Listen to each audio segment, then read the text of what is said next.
Hi అమ్మా, good morning. Hi, good morning. మా శ్రీరామ్మకి జుట్టేసి పోతాం, ఊరికి పోదామని చెప్పి రెడీ అవుతుంది ఫ్రెండ్స్.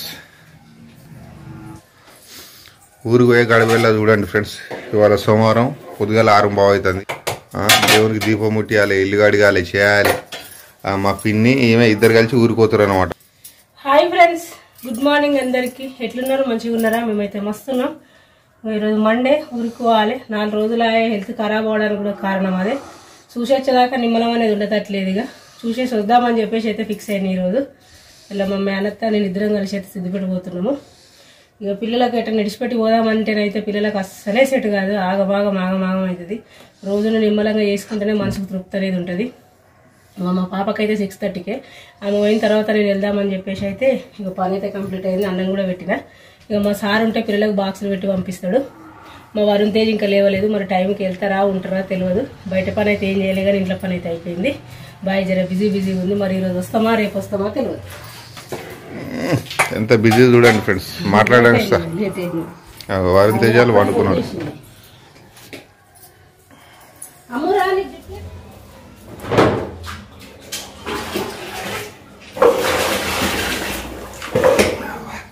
ఆడోళ్ళు లేకపోతే ఏమో తిప్పాలా బా ఇంట్లో. ఈ గిన్నెలన్నీ నీట్నే పెట్టేసిపోయింది. ఇప్పుడు ఎట్లా అంటే అట్నే ఉంటే నాకు జర కొంచెం నీట్నెస్ లేకపోతే నాకు కొంచెం అనిపించేది. ఖాళీ ఉన్నా ఇప్పుడే మార్కెట్ వేసి వచ్చిన. ఇప్పుడు నేను గిన్నెలకి ఇట్లా తోముదాం అని చెప్పి కూర్చున్నాను అనమాట.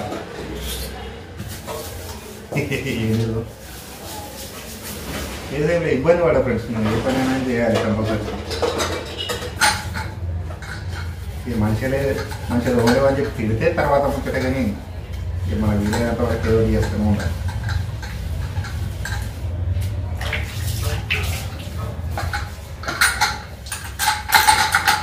మొన్న 2-3 రోజుల నుంచి పానం బాగాలేక ఇంట్లోనే ఉంది కదా. ఇక ఊళ్ళే వాళ్ళ నాన్న జ్వరం వచ్చిందంట, చూడడానికి పోతా అని చెప్పి 3-4 డేస్ నుంచి అంటే సెట్ కాలేదు. ఇక న్యూ ఇయర్ నుంచి అంత అటు ఇటు ఇక పిల్లలకి ఎగ్జామ్స్ నడుస్తున్నాయి. వాళ్ళ ఇక ఆమె పోతా అని చెప్పంటే నేను సార్ చూసి మా పిల్లలకు స్కూల్ అటు ఇటు ఉన్నాయి అని చెప్పి అనుకున్నా. ఇక ఆమె వాళ్ళకి జ్వరం వచ్చింది, చూడటానికి పోతా అని చెప్పి ఈమెకు జ్వరం వచ్చింది. అంటే చూడటానికి పోలేకపోతే ఇక అట్లా అని చెప్పి ఇక పోయిరాపమ్మ అని చెప్పి అలా మార్నింగ్ పోయిసాను అనమాట. నిన్న పోలేదు. ఇవాళ మార్నింగ్ పోయేసేస్తా అంటే మా పిన్ని ఈమె ఇద్దరు కలిసిపోయారు. ఇక నేను ఇక సాయంత్రం వచ్చిన తర్వాత గిన్నెలు ఇట్లుండే అంటే మార్నింగ్ 4 గంటలకు లేచి ఇవాళ మండే ఆమెకు పూజ ఇట్లా చేసి వెళ్ళిపోయింది. అన్ని గిన్నెలు అన్నీ దొంగేసుకుంటారేమని వెళ్ళిపోని చెప్పాను. సాయంత్రం వచ్చినాక అవుతుంది. శ్రీరమ్మ వరుణ్ వచ్చినాక వస్తుంది చేస్తారు, కానీ వాళ్ళు వచ్చినాక పిల్లలు వస్తా శ్రీరమ్మ వచ్చేసరికి 7 అవుతుంది సాయంత్రం. వరుణ్ 3:30-4 గంటలకు వచ్చి మళ్ళీ ట్యూషన్ పోయి 8 గంటలకు వస్తాడు. ఇక వాళ్ళు వచ్చినాక వాళ్ళని ఇబ్బంది పెట్టలేదు, ఖాళీగానే ఉన్నదా. ఇక 9 మళ్ళీ ఆమె వచ్చేసరికి ఈ టైం అవుతుంది. వచ్చిన తర్వాత జర లిస్టే వస్తుంది. మళ్ళీ ఆమెకు ఇవన్నీ ఇబ్బంది పడతాయి ఎందుకని చెప్పి నేనే మూటేసుకున్నాను. ఇది ఉంటే ఎంతో సంబరపడతారు వచ్చిన తర్వాత చూసి.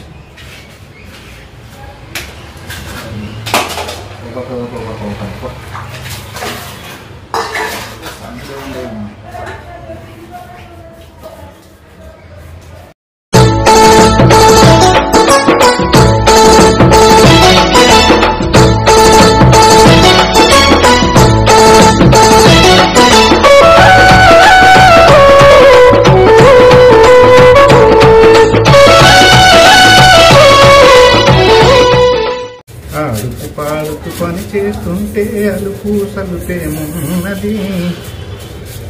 అంటగానే ఆడలు లేకపోతే కష్టమే అబ్బా. ఇంట్లో పని అది చేసుకోవాలంటే ఇదే పనిగా ఎంతసేపు చేస్తారు, లేకపోతే ఇంట్లో చేసుకుంటూ వస్తా బయట చేస్తారు ఆడలు. నువ్వు దీనికి ఇబ్బంది పడతావని చెప్పి నేను చాలాసార్లు అన్నా కానీ కష్టమే. దేని కష్టం అనుకుంటుంది. మొగోడు బయట చేస్తే మొగోని కష్టం అనిపిస్తుంది, ఆడలు ఇంట్లో వేస్తే వాళ్ళకి కష్టం అనిపిస్తుంది. కానీ వాస్తవానికి ఏ పనిలో వాళ్ళ కష్టం ఉంటుంది కంపల్సరీ అనుకుంటా. కానీ అంత ఈజీ ఏం కాదు ఏ పనైనా. బుద్ధికేదో అవుతా అన్నది. ఎందుకమ్మా సరిపెడుతుంది పడుకోదు కానీ పొద్దుగల అవుతుంది అని చెప్పి అంటే నాకు అన్నందుకు నిజమే కావచ్చు అనుకుని ఆయన తెలిసిపెట్టి కథ సార్ లేకుండా.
ఉంటుంది బాధ ఒక పూట అడవులు లేకపోతే.